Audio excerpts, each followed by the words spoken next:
इंतजामी सतह पर कंफर्म कर दिया गया है कि इस बार इतना रश है, 9 जुलाई तक अब जगह ही नहीं बची है। रजिस्ट्रेशन 9 जुलाई तक मुकम्मल हो चुकी है और सूबाई इंतजामिया को दोनों सूबों में, चूंकि प्रेस कॉन्फ्रेंसेज सूबाई कमिश्नर इस सिलसिले में करते हैं, कश्मीर के अंदर भी, जम्मू में, और आईजीपी कश्मीर और जम्मू भी प्रेस कॉन्फ्रेंस कर रहे थे। गैर रजिस्टर्ड यात्री 4 से 5 दिन सफर मौखर करें। जिन लोगों ने अभी तक रजिस्ट्रेशन नहीं करवाई है उनको अपील की गई है कि फिलहाल यात्रा पर आने की जरूरत नहीं है। जिनको 4 से 5 दिन मजीद वक्त उनके पास है और रजिस्ट्रेशन नहीं करवाई है, सिर्फ और सिर्फ रजिस्टर्ड यात्रियों की यात्रा को इजाजत मिलेगी, इसके अलावा किसी को जाने की इजाजत नहीं दी जाएगी। फिर सुप्रीम कोर्ट की भी गाइडलाइंस है कि पर डे कितनी गुंजाइश होनी चाहिए, उस पर भी सख्ती से अमल किया जा रहा है। इस सिलसिले में डिविजनल कमिश्नर कश्मीर अंशुल गर्ग ने भी प्रेस कॉन्फ्रेंस की थी। आईजीपी कश्मीर वीके बिरदी उनके साथ थे। इधर आईजीपी जम्मू भीमसेन टूटी और साथ साथ डिविजनल कमिश्नर जम्मू रमेश कुमार की तरफ से भी प्रेस कॉन्फ्रेंस की गई, जिनने कहा कि मुश्किलात पैदा ना हो, सिक्योरिटी का मसला है, बाकी सारे इंतजामात हैं, सब चीजें अरेंज्ड हैं, लेकिन भारी रश कई बार नुकसान पहुंचाता और ये नोटिस किया गया है कि रजिस्ट्रेशन के बगैर कई लोग पहले से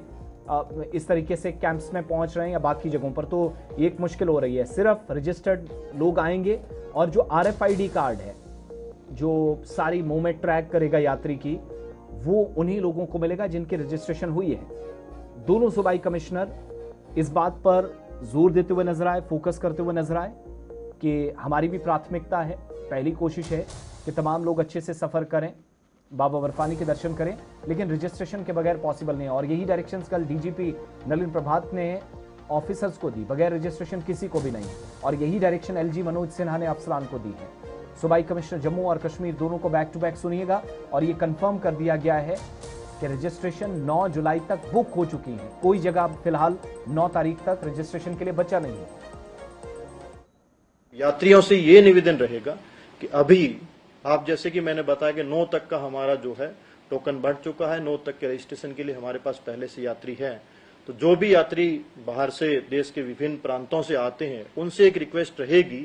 कि वो अभी जो है अपनी यात्रा को थोड़ा सा उस ढंग से प्लान करें कि 3-4 दिन के बाद में आए, जिससे कि आपको यहाँ पर आने पे किसी भी तरीके की परेशानी नहीं रहे। आप आए तो रजिस्ट्रेशन मिल जाए, आगे की यात्रा आप अच्छे ढंग से कर पाए, उन चीजों को ध्यान में रख करके रहेगा। तो हमारी श्री अमरनाथ जी श्राइन बोर्ड की तरफ से, प्रशासन की तरफ से एक रिक्वेस्ट रहेगी, प्रशासन और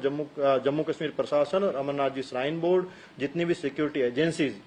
पूरी तत्पर है आपके दर्शन करवाने के लिए पूर्ण सुविधाओं के साथ। पर हमें इतने सहयोग की कामना रहेगी कि आप जो अभी जो है उस समय 2-3-4 दिन के लिए, जो 2-3 दिन के लिए है, अपनी यात्रा उस ढंग से प्लान करें, क्योंकि पहले काफी संख्या में श्रद्धालु आए हुए, उनके दर्शन करवाए जाएंगे, उसके पश्चात आपकी भी व्यवस्था की जाएगी। इसलिए हम आपकी सुविधाओं को देखते हुए एक रिक्वेस्ट करना चाहते हैं कि आप जो अपनी यात्रा को है वो उस ढंग से प्लान करें कि 9 तारीख तक आप आने के बाद में आपका रजिस्ट्रेशन हो, जिससे कि आप जा पाए। हम ये नहीं चाहते कि आप, हमें ये समझने की ज़रूरत है कि ऑनरेबल सुप्रीम कोर्ट ने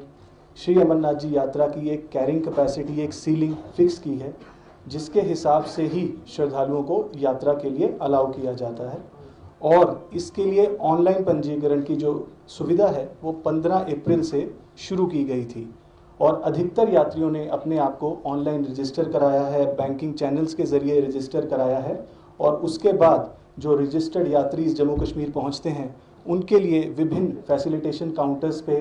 EKYC और RFID कलेक्ट करने की सुविधा भी दी गई है, क्योंकि RFID कार्ड मैंडेटरी है इस यात्रा को करने के लिए। लेकिन हमने पिछले कुछ दिनों से देखा है कि बहुत से ऐसे विजिटर्स और बहुत से ऐसे श्रद्धालु बिना रजिस्ट्रेशन और बिना पंजीकरण के जम्मू कश्मीर पहुंच रहे हैं, और जिस वजह से उन्हें कुछ इनकन्वीनियंस का सामना करना पड़ रहा है। उन्हीं के ध्यान के लिए ये कहना और बताना ज़रूरी है कि सिर्फ जो पंजीकृत यात्री हैं, जो रजिस्टर्ड पिलग्रिम्स हैं, उन्हीं को ही RFID कार्ड की सुविधा और यात्रा की सुविधा उपलब्ध होगी, क्योंकि तत्काल का कोटा बहुत लिमिटेड रहता है और वो उस पर निर्भर करता है कि कितने पंजीकृत यात्री यात्रा के। कमिश्नर जम्मू रमेश कुमार और सूबाई कमिश्नर कश्मीर, जिनको प्रेस कॉन्फ्रेंस में जिनने तस्दीक की इस बात की अंशुल गर्ग ने कि 9 तारीख तक फिलहाल स्पेस नहीं है और रजिस्ट्रेशन के बगैर तो यात्रा मुमकिन नहीं।